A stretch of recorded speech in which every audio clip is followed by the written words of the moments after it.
Good morning. Good morning. Happy Monday. Happy Mindset Monday. How's everybody doing out there? How is everybody doing out there?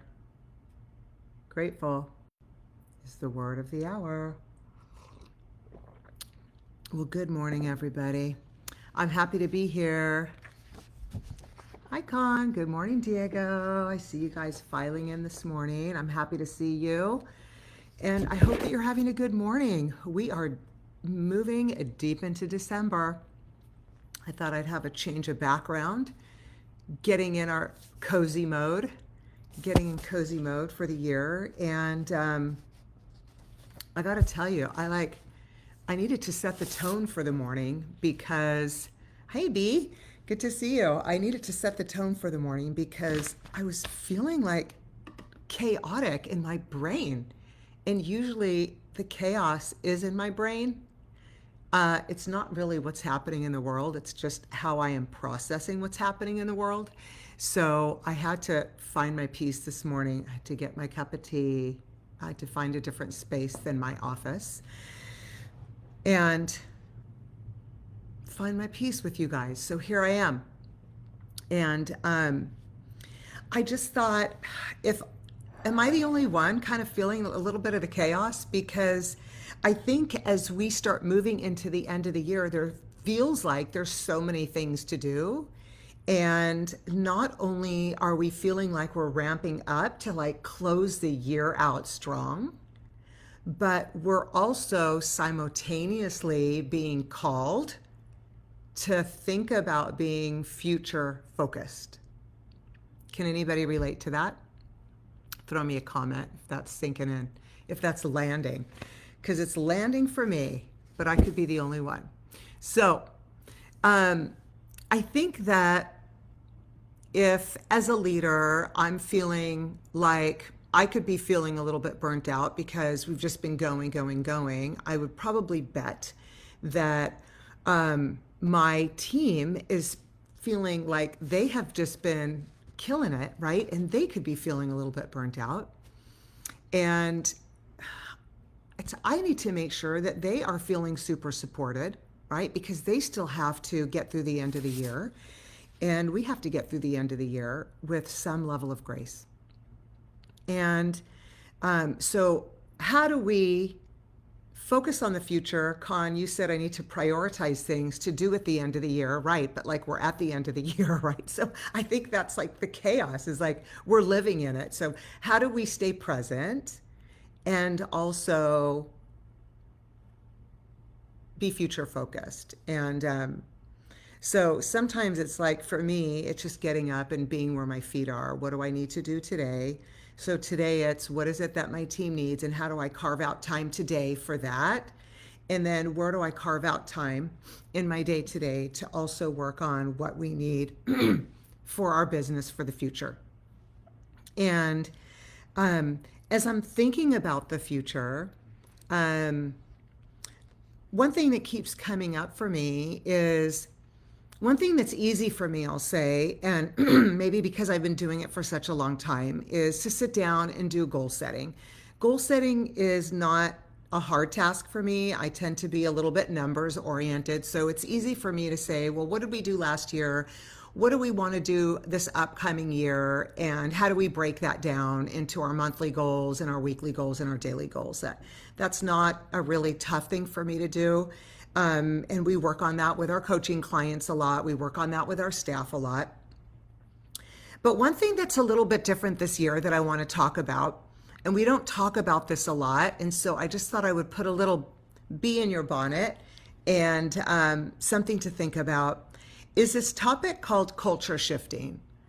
And this is something that I think is worthy of some thoughts.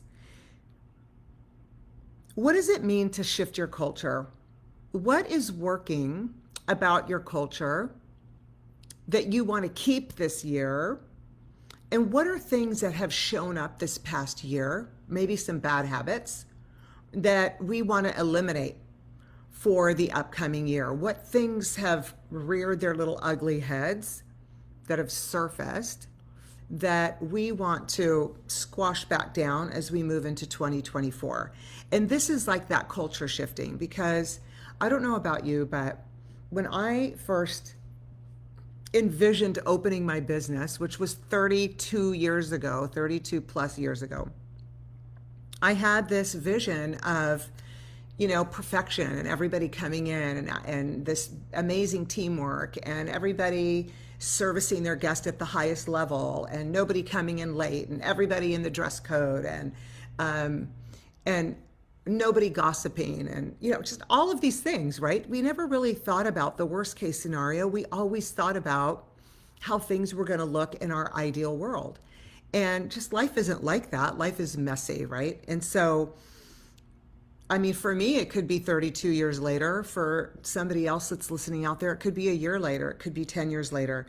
And so as we go through our business and through our life in general, hopefully we're tweaking things so that we're operating at our highest good. We continue to elevate our culture. And that's what I'm talking about here, is that when we look at our culture today, have we tweaked it? Have we continued to take a stand for what we really want, for what is best for not only the business, but for everybody in it? And where we are today is a function of every conversation we have chosen to have or not have that has gotten us to where we are today. Everything that we have chosen to stand for or let go of or not stand for has gotten us to where we are today, whether we like it or not, whether we look at our business and say, I embrace this for the most part, I think we're doing a great job, or if this kind of feels like a train wreck to me and the train has come off the tracks. Whatever bucket you are falling into, it's a function of whether we have taken a stand for where we are. And we might be right in the middle. We might say there are things that I love and there are things that I don't like. But now is the time to start assessing what changes you want to make moving forward. Because people expect change at this time of the year, right? We expect change. Our team expect change. And if you think about it, our clients expect change. They expect to kind of change their look, change their hair. And when you think about our clients coming in time and time again, one of the number one reasons a client leaves and goes to somebody else is because there's a lack of change with their existing stylist. And if you ask a client, a brand new client that comes to you and sits in your chair, and you ask them, how come you left your last stylist? Most of the time they're going to say, I was just looking for a change. And so people are always looking for change. And so this is the perfect time of the year to start looking for some culture shifting or start integrating some culture shifting in your business. So if you're looking at your company and you're saying to yourself, gosh, why is it that, I'm looking at my business and all of a sudden, I'm looking at like, how did this happen? People are coming in late. They're gossiping in the back room. They're not living up to the standards or expectations that we set out for our company. No one's showing up to education. No one is showing up to our team meetings. Whatever the complaints that you have are, yeah, they're valid complaints, but where did the breakdowns happen along the way? There's this saying that Susan Scott says in her book, Fierce Conversations, that things happen gradually, then suddenly. So it feels like all of a sudden, but there are breakdowns that happen gradually, and then suddenly, all of a sudden, we wake up and we're like, how did this happen? But there were little things we let go of. There were little conversations that we've chosen to have along the way, or we have chosen to not have along the way, that got us into this very space that we're in today. And so I want to give you the power back to say, hey, I'm ready to make these changes, you know? I'm ready to say, I want to take that power back and make the changes in my company so that I can walk in and fall in love with my business again. And I also want to say in that same space that it's not all going to happen at once. You're not going to just uproot your business and all of a sudden be like I dream a genie and it's going to happen tomorrow. That's not how things work either, especially if you have a high functioning business that is already in process. So it's going to be a process to get things back to maybe where you have this ideal vision of where you want your company to be. So, but I do want you to know that you have the power to get the train back on the track again. And all you need to do is make a decision to say, what is the highest priority? And I think that's going to come with assessing where you are. So I would say as we become future focused for 2024, is there's two things that I know that I'm focusing on right now. My two things are what's going to be my financial goal setting that we need to look at. Where do we need to be financially for 2024? And then culturally, where do we want to be for 2024? Where do we want to see our cultural shifts? And so as we look at the cultural shifting, which is what our topic is for today, is let's assess what we want that to look like. And so I have a couple of steps that I wanted to throw out there for you guys. All right. So I have 5 different steps, and I always have a to-do list for you when you're listening to my live. So the first one is, if you're looking at making some cultural shifts, and some of them may be big shifts, and some of them might be little tweaks. The first one is to make a list of the shifts or changes that you want to see. And so once you make a list of the things that you want to see that need to be shifted, I would then prioritize them. What are the ones that need to happen sooner rather than later? Which ones are impacting your company and bringing morale down, that they're really compromising who you say you are in your mission? Which ones are compromising your core values? Those are the ones that need to be addressed first, right? And I would imagine that if you're seeing those big ones that are compromising who you are, your team are probably feeling or seeing those too. That's number one. So you make a list of which ones you want to see, okay, and then prioritize them. That's number one. Number two, what do you want to take the place of what's happening now? So you always need to have something to take that place, right? So what is the thing that needs to take the place of what you want to change? So what would an example be? So you guys throw in the comments here, what's something that you're seeing in your company that you would want to see change? So throw me something in the comments. I'll make something up until I get something in the comments. So I'll just make something up like, people are constantly coming in late. I'll just use that one because it's at the top of my head. Let me see if somebody put something in here. Okay, not yet. So put something in that you're thinking you want to be changed. So I'll just say people are coming in late. So maybe what you want to see different is that, Zion, what is that? Butts and chairs. You want to see butts and chairs? Okay. Did you mean butts and chairs, Zion? Does that mean you want to see more people in the chairs? Zion, does that mean you want to see more clients in the chairs? Explain that to me a little bit. Jennifer, you want to see people on time for huddles. So people coming in on time. Let's go with that one for a minute. So people coming in on time. So that means that people are being late and you want to see people coming in on time for the huddle. So number 2 is, what do you want to see taking place that's not working? So number 3 then, that goes to my third thing, is How do you want to roll it out where everybody can see what's in it for them and they're excited about it? This isn't the easiest step. Okay, this isn't the easiest step, but it's the most important step. So what is happening in the huddles? So we'll just say that what is happening in the huddles that is going to be important for the team to know. How should they know what's happening in the huddles?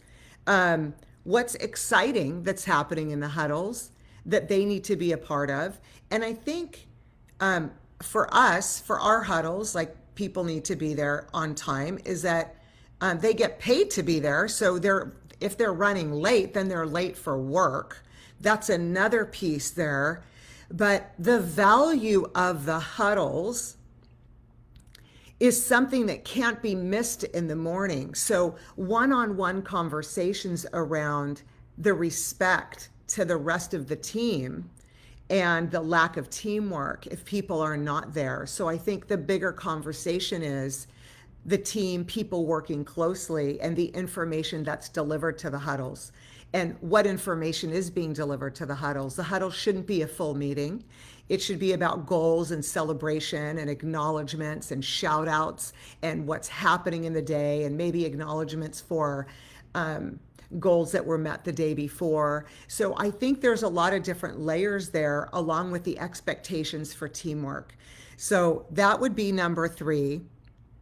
And Jennifer, since you brought that up, Jennifer, on time for huddles, I think something that you're really good at, and I'm going to give you a shout out for this because you and I work together very closely in our coaching, is follow up, because you've been so great with your follow up with your team on your waste, on not wasting product.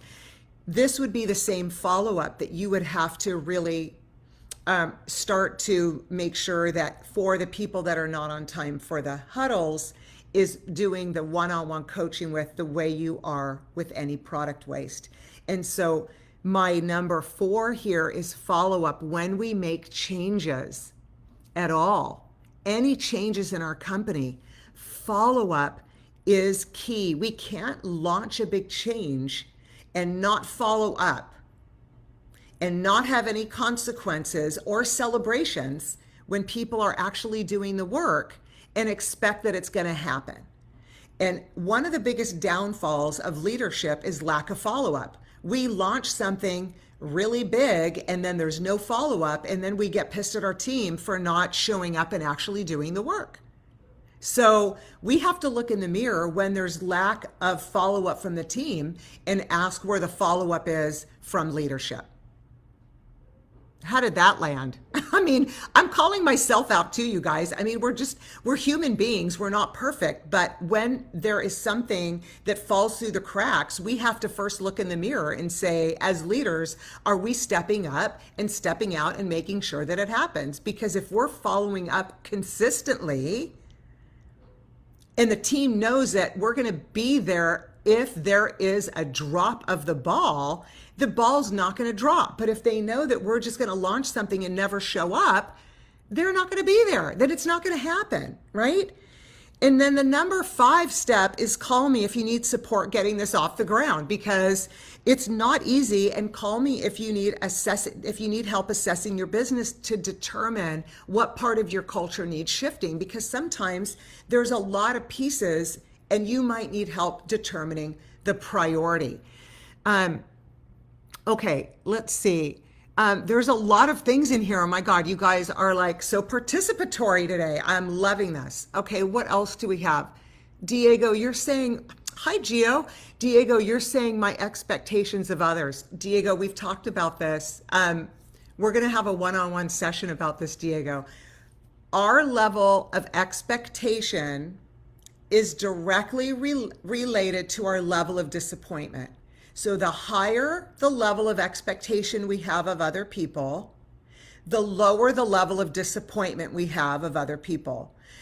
So yes, we want to have expectations, but we don't want to have such high expectations that if people don't reach them, we are literally in the fetal position and we're gutted and we're pissed and we're just coming unglued, right? So Yes, we want to have expectations of other people because that's the kind of business we collaborate and we count on other people. But we also, if people show up and they're human and they don't end up following up and reaching the level of expectation that we have of them, we have to be able to have open communication, help to educate them, to bring them along. So that's a part of compassion. It's a part of patience. It's a part of being a teacher. And so I'm not sure if that helped you, Diego, but you know that I'll be seeing you this week so we can continue this conversation. Gio, market themselves on social media and self-promotion. Tell me more about that. You're very good at that. Tell me more about that, Gio. Con, clear expectations with the leadership team. Yeah, I mean, I think, speaking to that as a leader, one of the things that I really like to help support our leadership teams with is this one sentence as a leader for us to be able to say to our team, what you can expect from me is I'm going to be following up at this level. These are the things I'm going to be following up with you on and supporting you with, A, B, C. And this is what I expect from you, A, B, C. So you can count on me to be talking to you this week about these specific things. And these are the things that I expect to see from you. And then we have to be there to interact and actually do those things. Right? So these are the interactions as the leadership team that we have to be connecting the dots. These are the things that we have to be doing to connect the dots. Okay, Gio, that's why I notice my downfall is learning to have open communication with that person. Yes, Diego. It's not just having Diego, it's not just having the expectation, it's the ongoing patience and communication, Diego. That's where it is. It's the patience, Diego. We'll talk this week. Gio, would love the team to promote their craft on social media outlets to bring models or potential clients in. That's tough for people, Gio. You need to have a class for people on how to promote themselves on social media because you're so good at that. Let me know when you're going to do that and I'll promote you to have that class because you're brilliant at that. Okay? Can you do that? Okay, let me see. Zion, you're talking about butts and chairs for staffing. You want to have more staffing this year. Well, we need to talk about your recruitment strategies. So you need to call me so that we can build up your recruitment strategies to get more staffing, is what I would say. If that is a culture shift, is recruitment, you guys, and I'm going to say this for 2024, is recruitment is a department. It's a department that is an ongoing department in our business. Recruitment isn't when you need somebody, recruiting staff. Recruitment is an ongoing department that needs to be, it's kind of like customer service. You don't just like practice customer service once in a while. It's something that you're doing ongoing. So recruitment is something that is going ongoingly. Even when you don't need people, you should be recruiting people. So what is the recruitment strategy and the recruitment program in your business all the time? You should be hiring people even when you don't need people because you're going to need people. So that's kind of like, Gio, to your point, is constantly promoting people to get clients. Even if you're booked, you need to be promoting and getting clients because you're going to need clients, because right when you raise your prices, your clients might go to people that aren't charging as much, and you're going to need those clients. So you always need to be recruiting clients. We always need to be recruiting for staff. We always need to be recruiting models to be practicing and learning new skill sets. So these could be cultural shifts that maybe we are not thinking about in our business that in 2024, and maybe that's something that you're just not doing now, and it's a practice in 2024 that you want to take on and say, hey, how can we create a department where we're always recruiting, or we're always recruiting staff, or how can we create a department where we're always recruiting models so that we're always in practice and we always have models for our classes or just day-to-day practice. So culture shifting was our topic today, and it just seems like there's a lot here. And I'm loving it, and I'm loving the interaction. I hope that today I feel like it sparked some good thoughts. Do you think it's my background, the change in my background that created like all of this inspiration? My God, I think maybe it is. Um, I know that I'm inspired to definitely create some culture shifting in my business. And I'm excited to talk to you guys about it too, once I really sit down and we have our company, our big company 2024 kickoff meeting on the 9th of January. And we do surveys in our business at our kickoff events. And I'm creating a survey for that specific topic for our team for culture shifting. So I'm excited to see what my team thinks also about what their thought is on elevating and where they want to see the culture being shifted a little bit too. So it's not just me, it's where does everybody feel we want to start moving into for the new year. So let me just see where everybody is right now. Okay, we have, it looks like people are feeling pretty good. I'm getting some thumbs up. Yes, good. Hearts, 100, thumbs up. I have a little something I want to read you upon our closing today, all right? And it's about the word impossible, because sometimes things feel impossible. They feel really big, whether it's communicating, whether it's making a change, whether it's starting something new. I have a lot of new things I'm starting this coming year, which I'm going to be talking to you guys about. I have a lot of changes coming up this year, you guys. So you guys stay tuned in 2024. I've got a lot of things happening. And sometimes things feel impossible. So I opened this book and this just landed. So I'm going to read it to you, all right? Impossible is just a big word thrown around by small men. Should I say and women? But I'm just going to read it. Impossible is just a big word thrown around by small men who find it easier to live in a world they've been given than to explore the power they have to change it. Impossible is not a fact, it's an opinion. Impossible is not a declaration, it's a dare. Impossible is potential. Impossible is temporary. Impossible is nothing. Don't you love that? All right, guys. Impossible is nothing. Nothing's impossible. I love that you guys joined today. Diego, you asked what book it is. I've had this for 100 years. I mean, not that I'm a day or over 40, but this book is called At the End of the Day. And I mean, it's like, I don't even have an author. It just is a bunch of quotes. So that's that. You guys have an amazing week.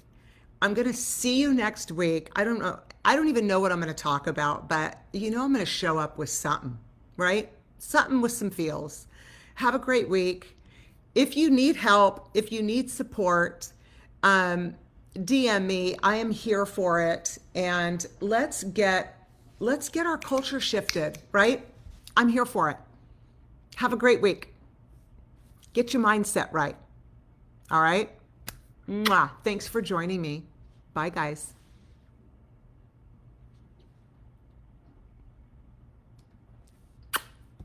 Bye. See you on the flip side.